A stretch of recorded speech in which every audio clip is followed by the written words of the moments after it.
வந்து ஆர்எஸ்எஸ்ஐ தடை செய்ய உத்தரவு போட்ட மனிதர் இல்லைன்னு ஆரம்பத்தில் சொல்ல முடியுமா? இந்த நாட்டுடைய உள்துறை அமைச்சராக சர்தார் வல்லபாய் பட்டேல் இருக்கிற போதுதான் ஆர்எஸ்எஸ் தடை செய்ய வேண்டும் என்று உத்தரவே போடுறார். அதற்கு வந்து ஆர்.என்.ரவி என்ன பதில் சொல்ல தயாரா இருக்கார்? இன்றைக்கு நீண்ட நெடு காலமா வந்து மகாத்மா காந்தி அவங்க ஏற்றுக்கொண்டதில்லை. நீங்க வரலாறை திருப்பி பாருங்க. இன்னைக்கு வந்து நீண்ட நெடுகாலமாகவே பிஜேபி வந்து மகாத்மா காந்தி ஏற்றுக்கொண்டதில்லை. ஆனா மோடி அண்மை காலமாக மகாத்மா காந்திக்கு உரிமை கொண்டாட ஆரம்பிச்சிட்டாரு.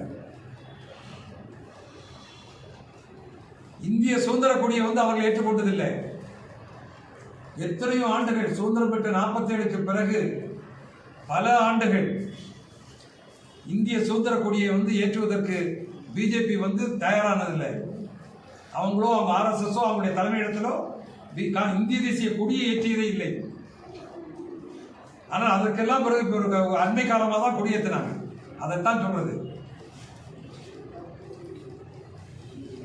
செய்த பாவத்திற்கு பரிகாரம் தேடிக்கொள்வதற்காக இத்தனை ஆண்டுகள் தலைமுறையாக இந்திய தேசிய கொடியை அவமதித்ததற்காக அந்த பாவ விமோச்சனமாக இன்றைக்கு சுதந்திர கொடியை கையில் ஏந்தி தெரு தெருவாக அலைகிறார்கள்.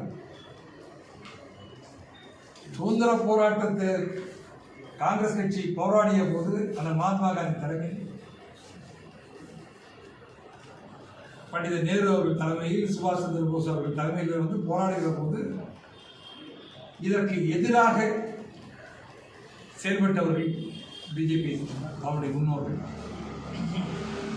இன்றைக்கு அந்த பாவ விமோசனத்துக்காக தான் அவர்களுடைய தலைவர் கூட்டத்தில் வந்து ஒரு தலைவரை கண்டுபிடிக்க முடியாதனால காங்கிரஸ் கட்சியினுடைய தலைவராக இருந்த சர்தார் வல்லபாய் பட்டேல், காங்கிரஸ் கட்சியினுடைய தலைவராக இருந்த நேதாஜி சுபாஷ் சந்திர போஸையும் எடுத்து இன்றைக்கு அவங்க வந்து அது பாவ விமோசனம் தேடிக் கொடுக்கிறாங்க.